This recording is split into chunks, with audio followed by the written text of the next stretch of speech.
Hi friends, good afternoon. आपण समस्त मो तरफ नमस्कार। आशा करछि आपण माने समस्त भलरे थिबे, मु भी भलरे अछि। चलंतु वीडियो आरंभ करबा। किंतु वीडियो आरंभ करबा पूर्वरु आपण मानकु किछि त करिया पई पड़े, जोटा कि आपण माने समस्त जानि गलेनी। तथापि मु आउ थरे मने पकई दोछि, जदि आपण मानक भितरु केही जदि आज मो चैनल ले नुआ थांती ताहले प्लीज प्रथम चैनल टी को सब्सक्राइब कर दियंतु, पाखरे थिबा बेल आइकन को क्लिक करंतु, जहा फल मो नुआ नुआ वीडियो रो नोटिफिकेशन आपण मानक पाखरे खूब शीघ्र पहुंची जिवो। आउ आपण माने मते टिके सपोर्ट करि परिबा आगु को जिवा पई। ताले चलंतु वीडियो आरंभ करिबा। किंतु हां, जो माने एते पर्यंत मते सपोर्ट करि आछंती सेमानकु तो प्रथमे मोर बहुत बहुत धन्यवाद। ताले चलंतु आरंभ करिबा। आज आसतु आम भिडियो माध्यम जानिबा आपण माने जदि भजा रसुण खाती ताले आपणकर कौन लाभ हेबो, भजा या आपण माने पोड़ा भी कहि पारंती।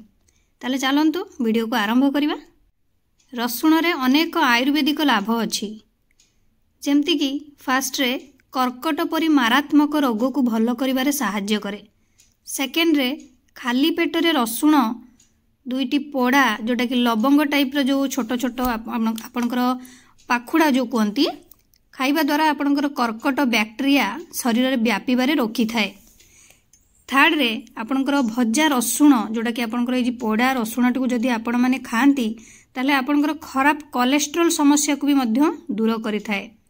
नेक्स्ट रे एहा हम रक्त रे थिबा अतिरिक्त चर्बी को बाहर करी हृदय समस्या को हमर ह्रास करि थाए। सकाळे खाली पेट रे पोड़ा रसुण खाइबा द्वारा रक्तचाप नियंत्रण रे रही थाए।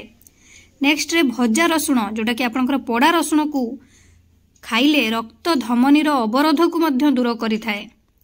पोड़ा रसुण रोग प्रतिरोधक शक्ति बढ़ाई थाए, एमती कि फ्लू लक्षण रो चिकित्सा मध्य कराई थाए। पोड़ा रसुण एवं महुर एक पेस्ट तैयारी करी जदि आपण माने आपणकर जोठी भी क्षत स्थान होईची सेठी लगांती ताले आपणकर ये भी शीघ्र भल हो जाए। ता सहित पोड़ा रसुण खाइबा द्वारा थंडा, काश एवं फ्लू भली रोगरू रक्षा पाई परिबे, कारण रसुण रे एंटीबायोटिक, एंटीवायरल एवं एंटी फंगल रो गुण मिली थाए, जहा आम शरीर को फ्लू कारणरू हेउथुबा रोगरू रक्षा करिबारे सहाय्य करिथाए। पोड़ा रसुण हजम प्रक्रिया को मजबूत करिबारे सहाय्य करे। जदि रसुण को घी टिके हल्का लगेई आपण माने पोड़ी की खाती तेबे एहा काश को मध्य भल करिथाए। रसुण पोड़ा अपेक्षा जदि आपण माने कंचा रसुण गोटे पाखुड़ा नहीं खाली पेटरे आपण चोबेई पानी पी दियंती ताहले आपनकर बहुत लाभ मिलिबो, कारण एथिरे थिबा सेलेनियम धमनी रे जमा होइथिबा चर्बी को बाहर करि थाए, जहा हृदरोग को रोकी थाए। एमती कि डायबिटीज टाइप 2 रोगी पई एहार फाइबर समृद्ध गुण एवं ता सहित आपनकर रसुण रे जिंक एवं मैग्नीशियम थिबारु आपनकर पेट रोग एवं कोष्ठकाठिन्य मध्य मुक्ति देई थाए। रसुण रे एंटीऑक्सीडेंट गुण मिली थाए, जहाँ आपनकर कोलेस्ट्रोल रोगी पई लाभदायक अटे। किंतु रसुण प्रकृत रे गरम, तेणु एहाकु शीत ऋतु रे खाइबा उचित।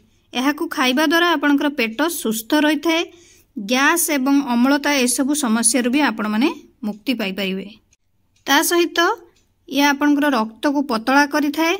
आशा करछि आपण मानक वीडियोटी भल लागिथिबो। मु ताले रहुछि, पुणे देखाबो नेक्स्ट वीडियो रे। किंतु आपण माने please like, comment, share, subscribe करिया पे भूलिबेनी। मते ताले विदाय दियंतु। नमस्कार।